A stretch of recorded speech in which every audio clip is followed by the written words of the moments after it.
Hey everyone, my name is Damon Lindelof, and I am here with writer extraordinaire Tom King and artist extraordinaire Jorge Fornes, and we are here to talk about Rorschach.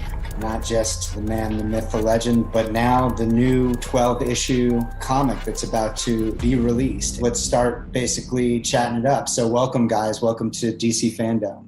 Hey, thanks for having me. Thanks for being here, man. I know it's the cliche in every Hollywood thing I say to say I'm a huge fan. So whatever the real thing where people actually mean that, I can't say I'm a huge fan. I can't say how much I appreciate you doing this.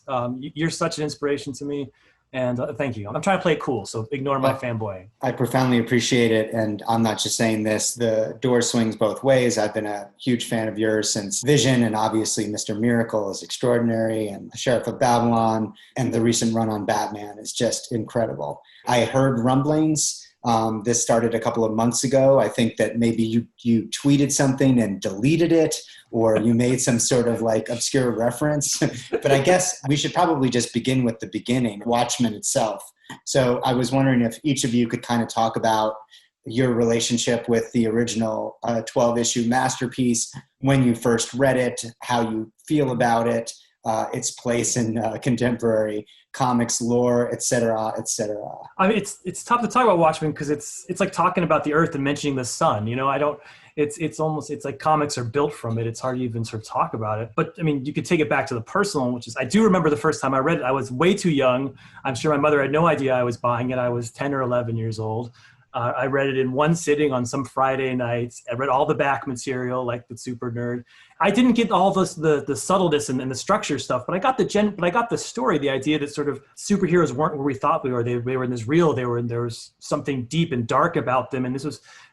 I got the ambition of the project, even at 11. And I grew up, I love superheroes. I love them so much, but I grew up in sort of, a much tougher environment than a superhero environment. And to me, this was like, oh, I'm always reading about this ideal world. And here's something that is talking about why that ideal world doesn't match my ideal world. And to me, it was profound. I read it yearly after that. It was just almost like a religious experience. And what about you, Jorge? When did you first read it? Well, I always say that Watchmen grew up with me, The first time I read it, I was 13 years old, more or less like Tom, but I enjoyed it a lot month by month. I think that's important. Reading the book with a certain time between issues made you give your brain time to process what you have read. Maybe perhaps it's a too dense book to read it completely at once. That gives you an idea that the greatness of the book, I have been reading it every year and every time. I have been discovering new things, new layers, mirroring a sense, double meaning, Easter eggs. That's why they say that the book has been growing with me. As an artist, do you look at the book just without even the words sometimes? Are you just evaluating it as a visual medium? And can you just talk a little bit about what Dave Gibbons and obviously John Higgins kind of brought just visually to that book? Well, of course,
talking about the Earth and mentioning the sun. It's like comics are built from it. It's hard to even sort of talk about it. But I mean, you could take it back to the personal, which is, I do remember the first time I read it. I was way too young. I'm sure my mother had no idea I was buying it. I was 10 or 11 years old. I read it in one sitting on some Friday nights. I read all the back material, like the super nerd. I didn't get all this, the subtleness and the structure stuff, but I got the story, the idea that sort of superheroes weren't where we thought we were. They were in this real. There was something deep and dark about them, and this was. I got the ambition of the project, even at 11. And I grew up, I love superheroes. I love them so much, but I grew up in sort of, a much tougher environment than a superhero environment. And to me, this was like, oh, I'm always reading about this ideal world. And here's something that is talking about why that ideal world doesn't match my ideal world. And to me, it was profound. I read it yearly after that. It was just almost like a religious experience. And what about you, Jorge? When did you first read it? Well, I always say that Watchmen grew up with me, The first time I read it, I was 13 years old, more or less like Tom, but I enjoyed it a lot month by month.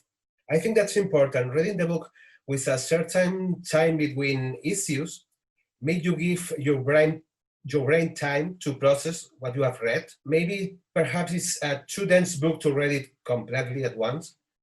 That gives you an idea that the greatness of the book, I have been reading it every year, and every time I have been discovering new things, new layers, mirroring a sense, double meaning, Easter eggs. That's why I say that the book has been growing with me. As an artist, do you look at the book just without even the words sometimes? Are you just evaluating it as a visual medium? And can you just talk a little bit about what Dave Gibbons and obviously John Higgins kind of brought just visually to that book? Well, of course, Dave did a wonderful job of the series. It's iconic.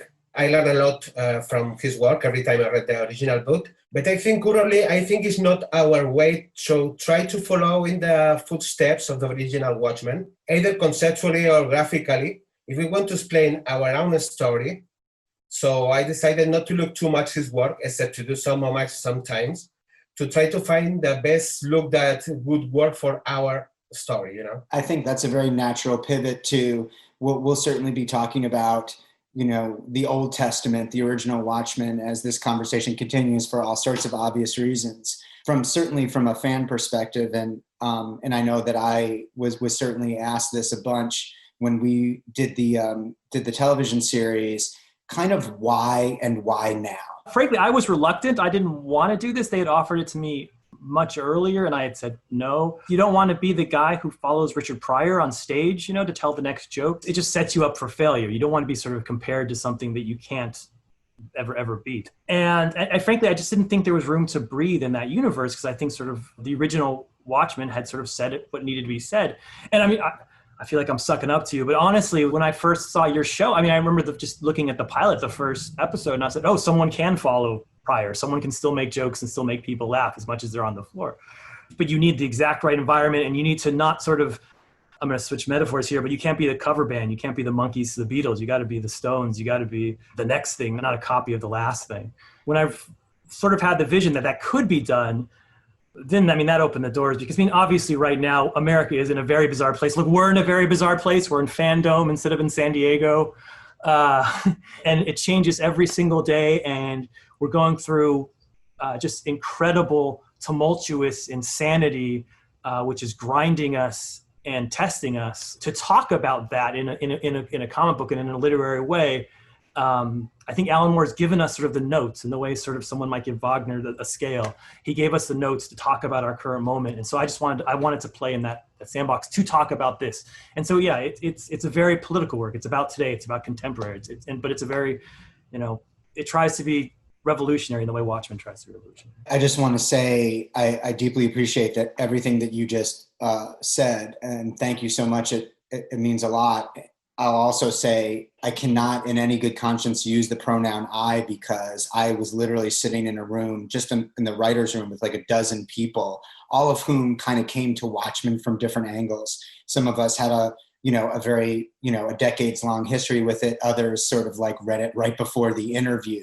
But over time, we all started to kind of fall in love with it. And I think that the reason that, we went from Richard Pryor to like Dave Chappelle, which is like inspired by, but the next iteration of that collaboration is what made the show, made us constantly challenge it and try to maintain that balance between the reverence and the trolling, which Alan and Dave did so well in terms of the way that they treated these iconic characters. But on the subject of collaboration, obviously, I'm really curious as to how Jorge, you and Tom came together. Was he on board first? There was obviously a relationship that predated Watchmen. Was there a decision that you collectively came to together? And then what's the creative process like for you guys? Well, he comes to me with this idea, and I love. The thing is that we love the same things.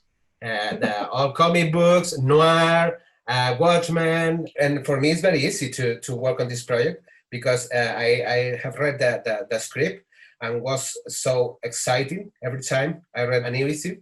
And we talk a lot. I read the script and then I do a layout. I send the layouts to Tom and the editor, to Jamie, and we talk about, and sometimes he changes some things, sometimes it's me. Well, a creative process usually is the same creative process. What was your canonical approach? Like, did you go back and reread the original? Are you strict to canon? Like, what do readers need to know before they pick up issue 1? Yeah, I mean, just in terms of canon, yeah, I mean, it's the original, it's the 86 version. This is super nerdy, but it's amplified a little bit by at the time of Watchmen, they made a RPG Watchmen game with Dave Gibbons. I've got my little metal Metropolis and my little metal hooded Justice. Yeah, that's right. So I ordered those off eBay because they're out of print. Actually, they came back into print. So I'd also steal from those. I consider those to be canon because they were contributed by the original creators. Then the TV show meant so much to me. I don't reference it or make it in the world, but I make it so nothing contradicts with the TV show. So if you've seen the TV show, you can imagine that this is happening a little bit afterwards. Because in the TV show, Joe Jr., as you call him, is starting to run for president. This starts with the nomination of sort of the next person. For reasons obvious, Joe Jr. couldn't run. Yes, he has dropped out. He has dropped out of the race. He has dropped out in the trade. Yes, exactly. But yeah, it takes place in a Redford unit. Redford's been president for 30 years and all that stuff. But that you guys established that idea, right? And we obviously inherited that from the final pages of the original. Just adding on that, we felt like Redford would probably lose in '88 because Nixon would be overwhelmingly popular a month after the squid attack. But then we had Nixon die in office and Jerry Ford become president and Redford beats him in '92. That was like 4 days in the writer's room. But I think that the political is actually very interesting because I don't want to give anything away about the book, but for those of you who are familiar with Tom's background, but you had a very interesting romantic, exotic life before you started writing comic books. So I was wondering if you could talk about your background as an analyst, or I picture you as some sort of Jack Ryan type. I'm sure it was probably less glamorous than that. And then sort of pivot into the beginnings of what this book has to offer. Yeah. I served in the CIA for 7 years. In my 20s, I was thinner and had more hair. It was more exciting.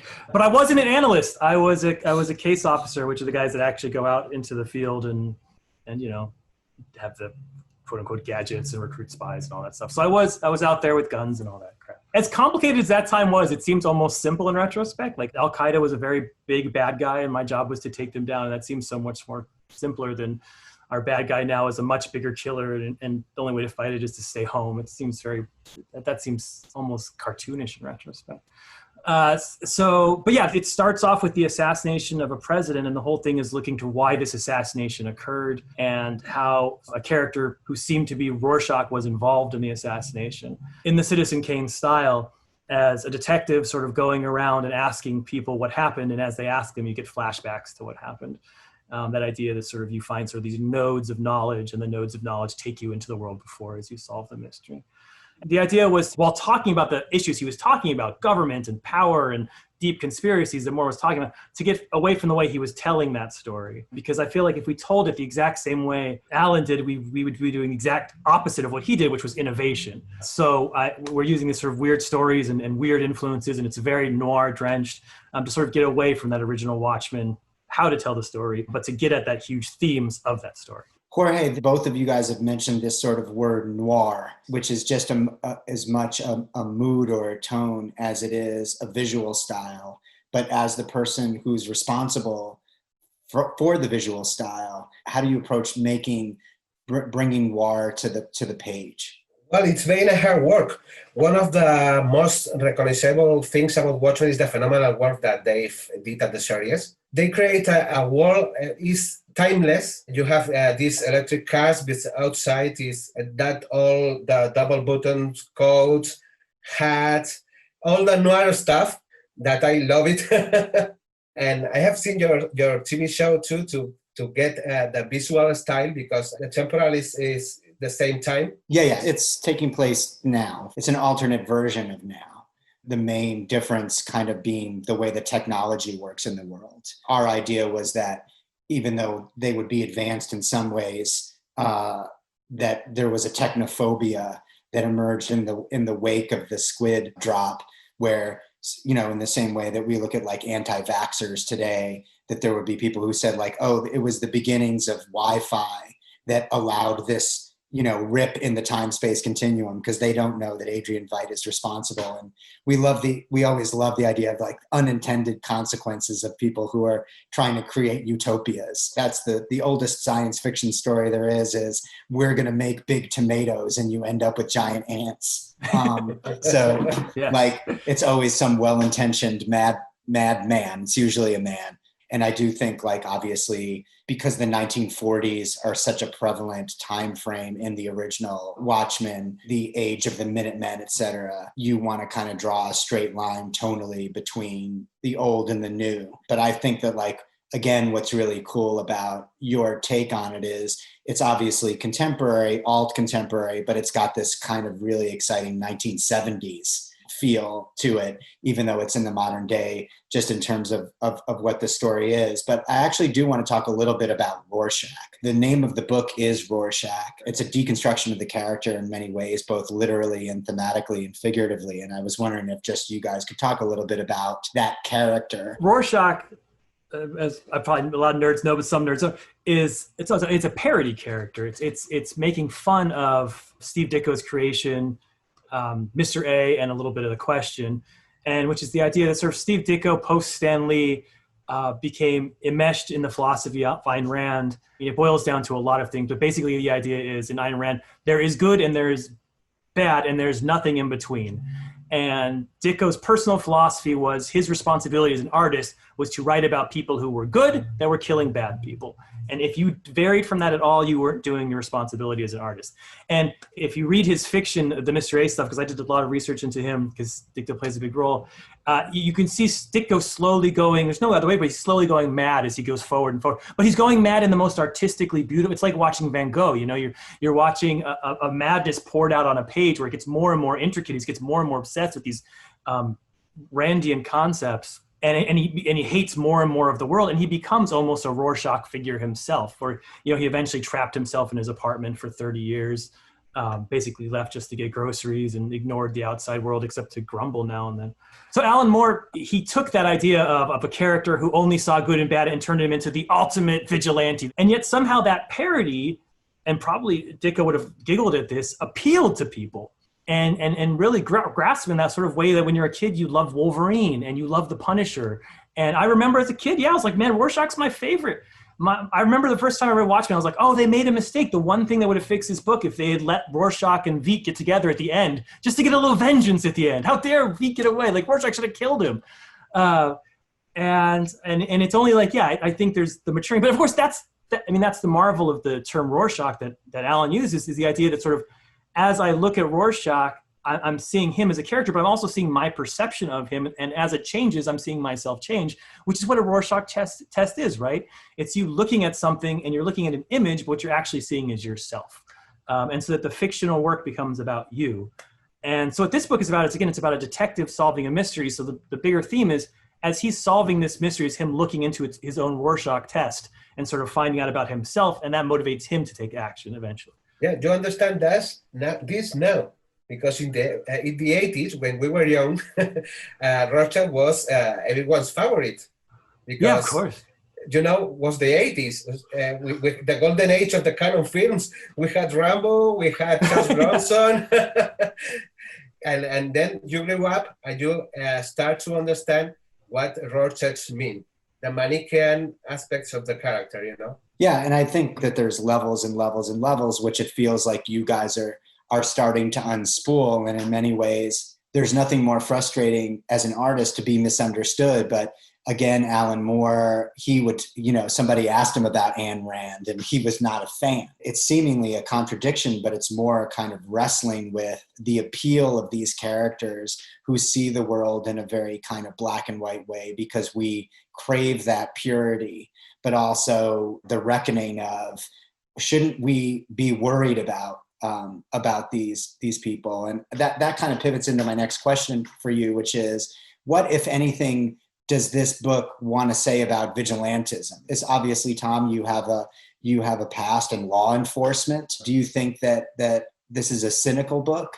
Do you think that where do you, what is it that you're attempting to if not illuminate, at least create discussion around? Well, it's funny because it relates exactly to your last question about sort of Ayn Rand and stuff. So we have a Rorschach character whose relationship to the original Walter Kovacs will be explored, and you'll find that on the first issue. But one of the centers of it was, instead of it being from an Ayn Rand background, I transitioned it just to sort of respond to Al, and I made this guy obsessed with Hannah Arendt, who is a different philosopher. Another, it was Ayn Rand's contemporary, and another Jewish immigrant from Germany, but on the left, not on the right, who was obsessed sort of with the concept of citizenship and the idea that sort of, she had been in a concentration camp, and sort of how sort of we as a free society stop another Nazi rising was sort of her obsession of her whole life. Instead of constructing Rorschach from an Arendian point of view, if we construct him from an Arendt point of view, how does that change our conception of superheroes and our conception of vigilantism? Like if we go from the idea of, it's obviously bad to just kill people without trials to, is it bad to kill Nazis without trials? The idea, it makes it a different moral universe and asking different moral questions, or at least the same questions, but, turning the ball on its side so you can see it from a different angle. And Jorge, do you have anything to add? I mean, this is probably the most explicitly political book that you've taken on. And obviously, I think offering a perspective that is, non-American. And I think that this is something that makes Watchmen, right? Which is, it was actually an American story as presented by two Brits. I'm just curious to how you feel about all this. Well, I think that we have the same point of view, as a foreigner and as an American story. I try to focus at the visual storytelling, and I give the story aspects to Tom better because he knows much more than me than the American history and political. And well, of course, I think that this book is a political book too, like the old one. I don't want to talk too much about the book because the script from Tom will blow you the head.